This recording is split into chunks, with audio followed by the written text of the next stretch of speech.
voudrais essayer d'expliquer l'enjeu de la dette publique. Et donc l'enjeu de la relation, du rapport entre créanciers et débiteurs.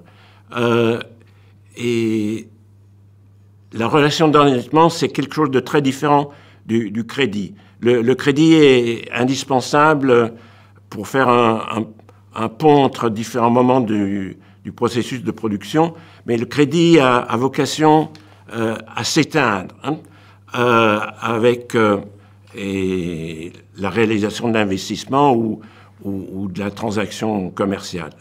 L'endettement est une relation qui, au contraire, doit se poursuivre, parce que c'est une relation qui repose sur l'appropriation de richesses, sur des flux et de richesses, dont l'un des mécanismes essentiels, c'est le service de la dette publique.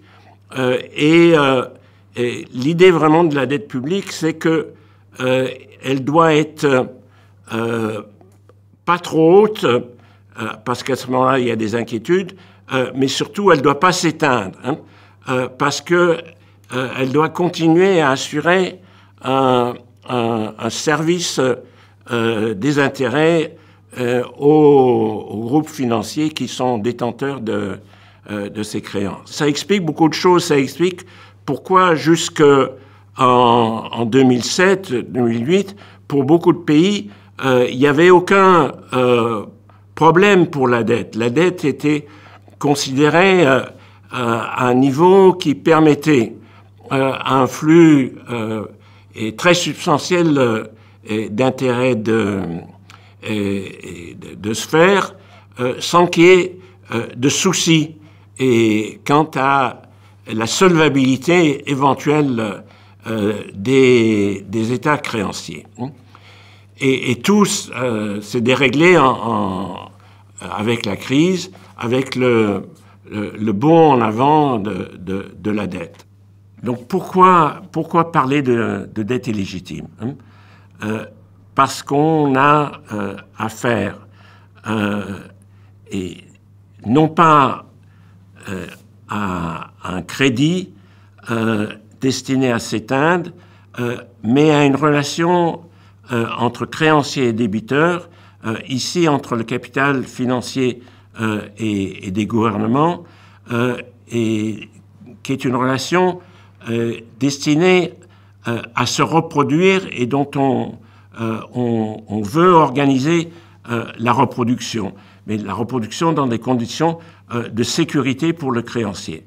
Ça a commencé avec les nationalisations de 82, et puis ensuite les privatisations à prix bradé, qui transfèrent au groupe privé et des recettes qui étaient avant des recettes de l'État. Et ça comporte le soutien à des programmes militaires comme celui du Rafale qui nourrit le groupe d'assaut.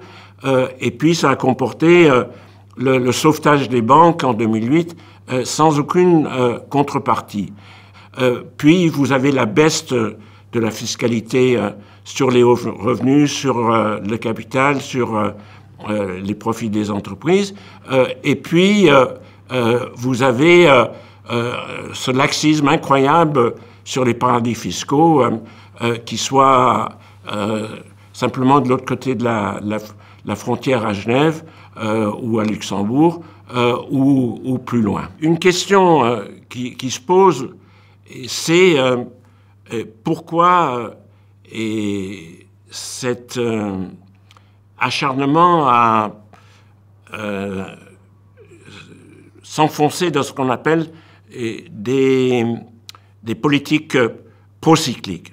Une politique procyclique, c'est une politique qui accompagne une récession en l'aggravant. Et on se pose la question d'où vient cet acharnement, et on est obligé de se dire que du côté du capital, du côté de la finance, et ces gens n'ont rien appris parce qu'ils ne pouvaient rien apprendre de la crise, hein, parce que ils s'étaient tellement engagés dans une forme de croissance totalement basée sur l'endettement et sur des secteurs comme le secteur immobilier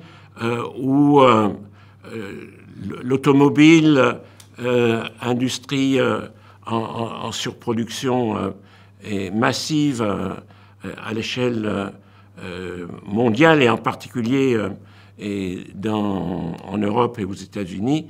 On a là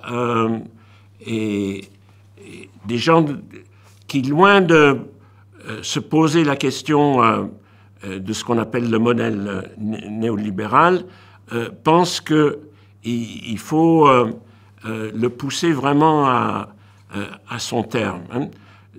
Donc, on est dans une situation où l'enjeu, c'est vraiment de chercher à se détacher intellectuellement, en un premier temps, absolument essentiel, de ce modèle dominant et de cette absence d'horizon et des élites, de l'oligarchie financière et de ses agents politiques, hein.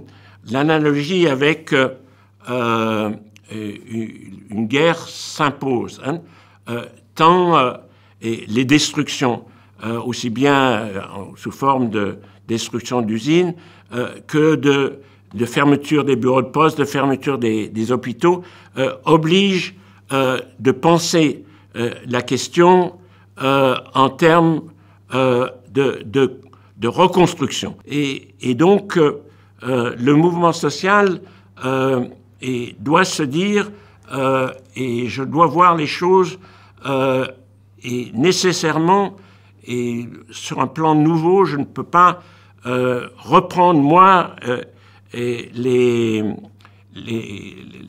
schémas, les modèles, les voies du passé, hein. Et je dois aussi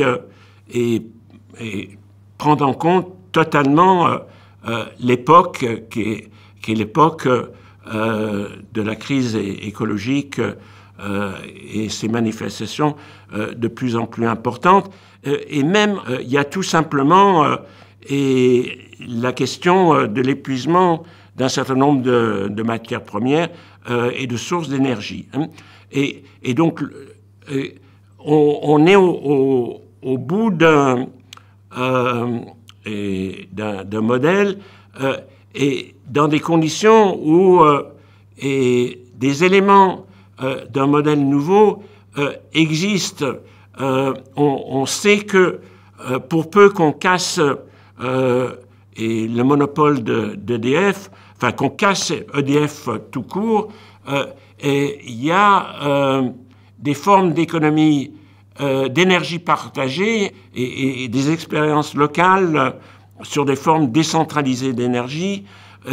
Et l'agriculture productiviste des grandes plaines doit être remplacée par des formes d'agriculture et respectueuses de l'environnement et beaucoup plus intensives en travail, qui rendrait la vie à un certain nombre de campagnes ou qui empêcherait la désertification accrue.